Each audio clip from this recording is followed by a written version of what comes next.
Greetings, everyone. Hope all of you are having an absolutely fantastic day. We're back again, but this isn't about a game and it's not really a channel update. It's kind of an update on what's going on with me. So, first and foremost, I want to say for anybody new to the channel, the vast majority of what I cover is games, specifically regarding role playing games. So, this kind of content is not what I usually do, but every so often I do like giving the channel updates about things that are going on with me personally and that are happening in my life. One, because I feel like it helps strengthen the bond between me and my community, and I really enjoy that bond. And two, because I use this channel as a creative outlet. So a lot of times when things are really on my mind or they're bothering me, I can use this channel as a way of trying to, flush all that stuff out. So I say all that to say that this update is going to be about my recent hospitalization. It's not particularly fun. And I know many of you are going through your own troubles, your own issues, your own drama. So if for whatever reason um, you find this triggering or it's just not the kind of content you want to see, by all means, don't watch. Don't watch.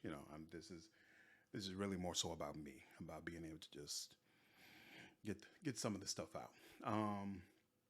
I do plan to do this whole thing in one take. I've already went through a lot of motions about it, so I'm hoping I can get through the majority of it without crying or it becoming overly dramatic. But if it does end up going that way, I'm not editing it. I'm not going back. I'm just letting it ride because I need to flush this stuff out of me. All right. So with that, let's go ahead and get started. This past Tuesday, I woke up and had trouble breathing from the very, very beginning. Now, I caught COVID a couple of weeks ago. I think I told you all that. And of course, we know that many people who caught COVID, the symptoms don't necessarily go away even when you test negative. They continue to have issues with their lungs, breathing, things of that nature. So, when I had trouble breathing and I've been having other issues off and on, I've been sick a lot these past 2 months, or I thought I was sick. We'll talk about that in a minute.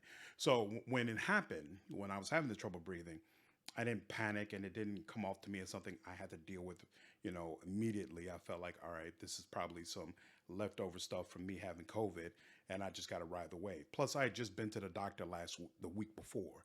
So, and we had talked a little bit about that and he had warned that, yeah, there might be some issues. So I just went through my regular normal day. And I wouldn't say that the breathing got worse as the day went on, but it was definitely noticeable. It continued to be noticeable throughout the day. It didn't seem like it was improving. Finally, at around 6 o'clock, things just skyrocketed. Things just got really, really bad. And I went through a sequence where I flat out couldn't breathe. And I don't know how many of you have had the experience of not being able to breathe, but when your body wants air and you try to take a breath and that breath is not getting to your lungs, your whole body it's like it's set on fire. It's like every single part of your body knows that you're not getting oxygen. And the panic it's just crazy and it settles in. So I tried to, you know, take a pause, and see if I could tell that there was something in my lungs that was blocking me from being able to breathe and that I just kept coughing up fluid. And you'll notice on this channel, there have been multiple times where I brought up I felt sick and I felt like something was wrong and I thought maybe I wasn't getting enough sleep and things of that nature. And so this was kind of along the same wavelengths. I thought I just had congestion, and I just had to cough it up and figure out how to breathe past it. So I was kind of able to do that, but my breathing was still labored. Finally, I got an oxygen reader that we keep in the house. So it's a little thing, you put your finger into it and it reads how much oxygen is actually getting to your blood. So you're supposed to test between 95 and 100. I tested at 77. And I was on the phone with my wife when this happened. And I was like, call an ambulance. Like, I don't know what's going on, but this isn't getting any better. And I feel like I'm in a really dangerous situation. So I asked her to call the ambulance.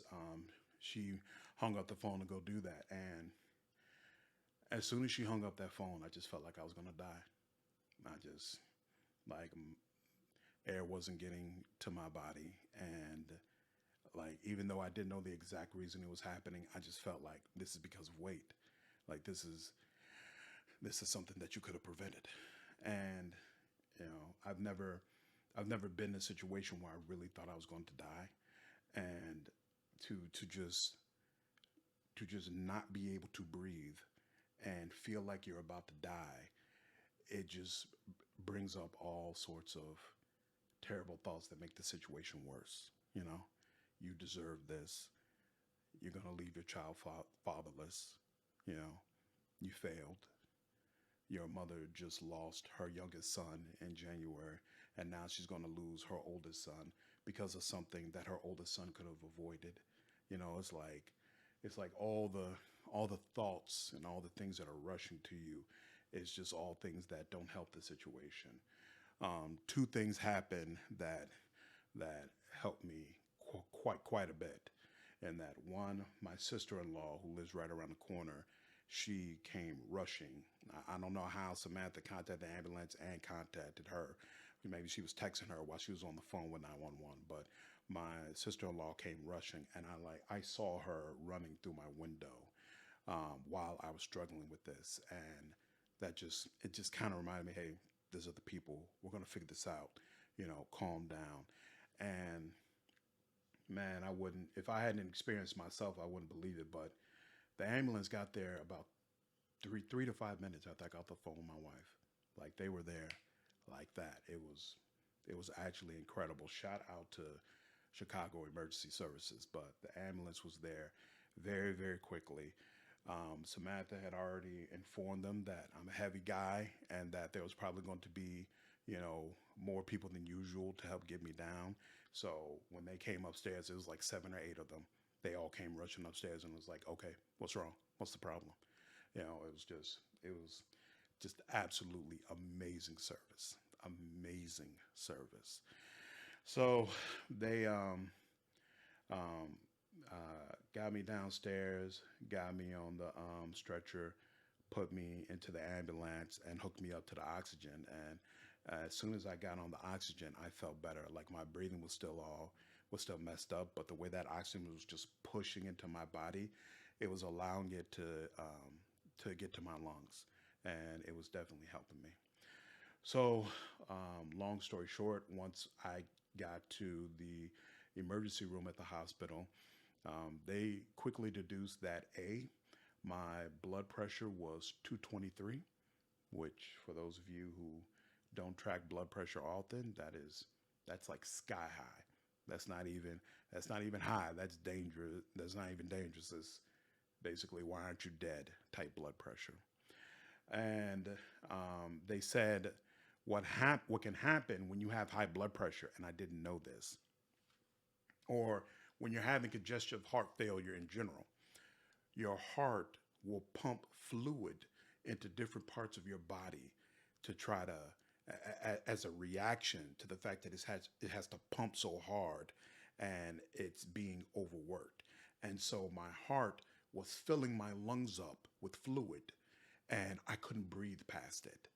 And so that's what was happening. And it's been happening for months.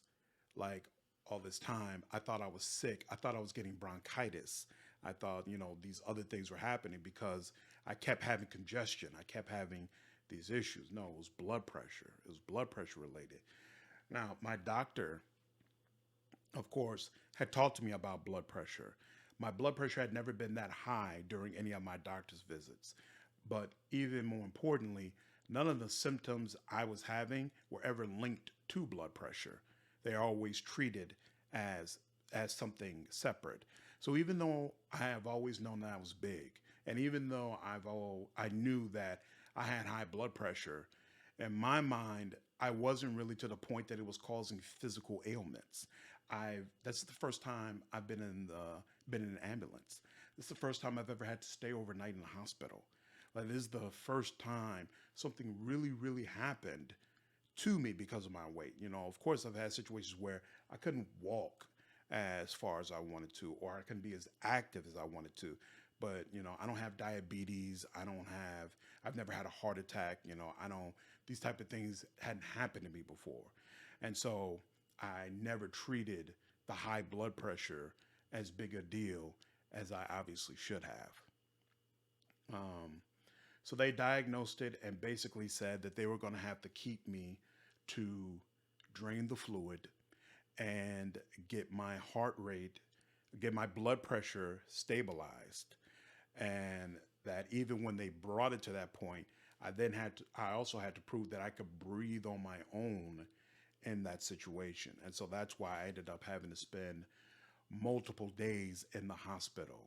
Um, it is a terrible time to need to go to the hospital. They had no beds. I was there from Tuesday until today, which is Saturday. I only had a bed Friday night. All the other days, I laid on a gurney. And you all see my size. I'm not a person who's really meant to be laying on a gurney, especially all day long. Um, on, I think, Wednesday and Thursday, they were able to bring a recliner. So I could go from the gurney to the recliner and back again, but that was it. I wasn't allowed to walk around until basically the last day because of the specific issues I had. When your issue is heart and things of that nature, they don't really want you going anywhere. So didn't have a bed. They wheeled us into an area that was actually in the ICU that was essentially meant for patients who had just come out of surgery.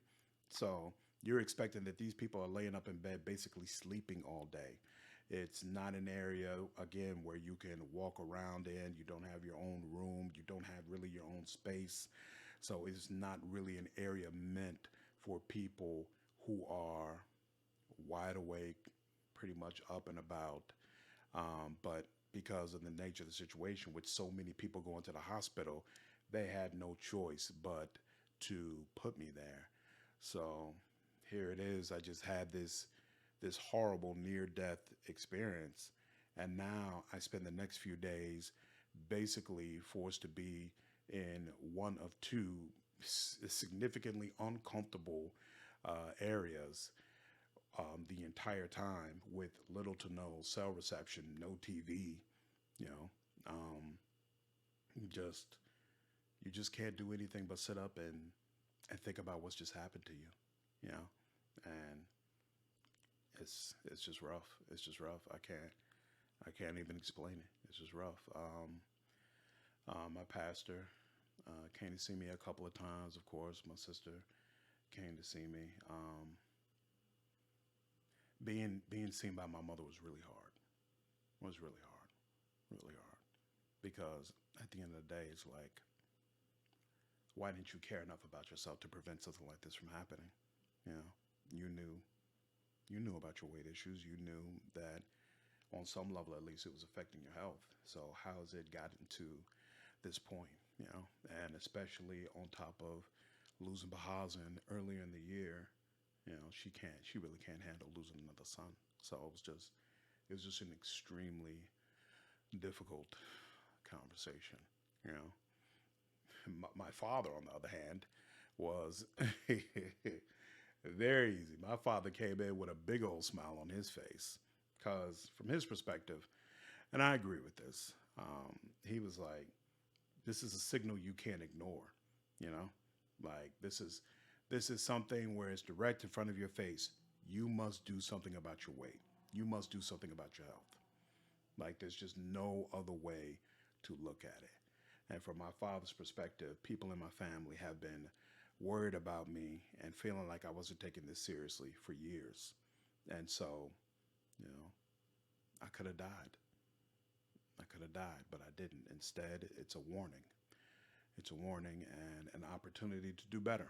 So, you know, for him, he's like, "This is great. Finally, hopefully, you get off your butt and do something about it." So, we had a we had a good laugh about it. Um, you know, Samantha, my wife, was incredibly supportive through all of it. Came to see me every day. You know, just just everything I could want out of a partner. Receiving those at night, she would send text messages from Simone, where Simone would write in the phone and put emojis into it, and they would take pictures together. And you know, it's one of those things where it lifts your spirits, but then it also reminds you how close you were right, to something that you really didn't want to happen. So yeah, came back today, and first thing we did was go to the grocery store. Basically, we cleared out the entire fridge, and now it's filled with cucumbers and different things that are different types of food that are supposed to help when you're having heart problems, and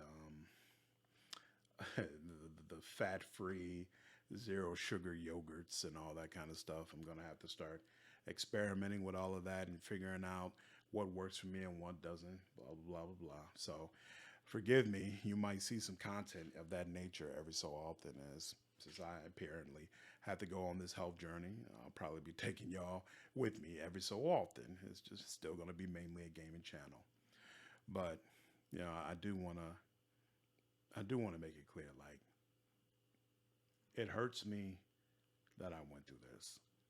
It hurts me that I experienced this. Um, it it hurts that there might be permanent ramifications from it, like they've already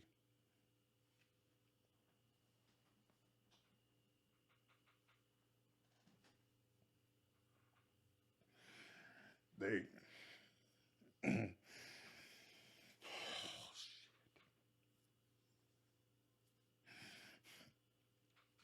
they said that I need to go into for a stress test on my heart because um, having that high blood pressure for so long probably weakened my heart, and they don't know how that bad that is. And they said that I've definitely damaged my kidneys, and that my kidneys, that I should basically consider them at like a new normal now, and that we'll just have to see, you know, what that really means. So, they don't, the focus is always on helping you to get over whatever you're going through at that particular time. So they didn't really quantify it, but I mean, just being realistic about it, I'm seeing it as my negligence has shaved years off of my life, and that's that's just hard to contemplate. But at the end of the day, I am alive. I am here. My daughter is here. She's healthy. Like I have a lot of things to be happy for and to be here for. And so I'm just going to focus now on making the most out of the opportunity that I have been given. So that's what I want to make clear, that, there's no question in my mind. I'm going to deal with my weight now, one way or another. I am already eating the way that I'm supposed to. There's no question. To me, that's going to continue. Once the stress test is done and I know what type of physical activity I can do, then I'll have an idea of what my workouts can be and things of that nature. So I'm going to get all of that straightened out, and I'm going to try to live healthily for as long as I can. It just hurts. It hurts to be in this position. There's just no other way to say it. And considering how easily, in my mind, I've turned a corner, that I don't need to eat Doritos every day, that I don't need to have fruit juice every day, that all this stuff that was so important to me 2 weeks ago, that in a lot of ways I feel like it's meaningless now in comparison to what I have lost and could potentially lose.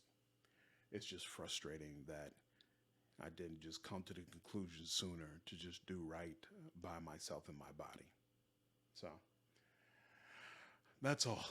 That's uh that's pretty much my update regarding what happened to me.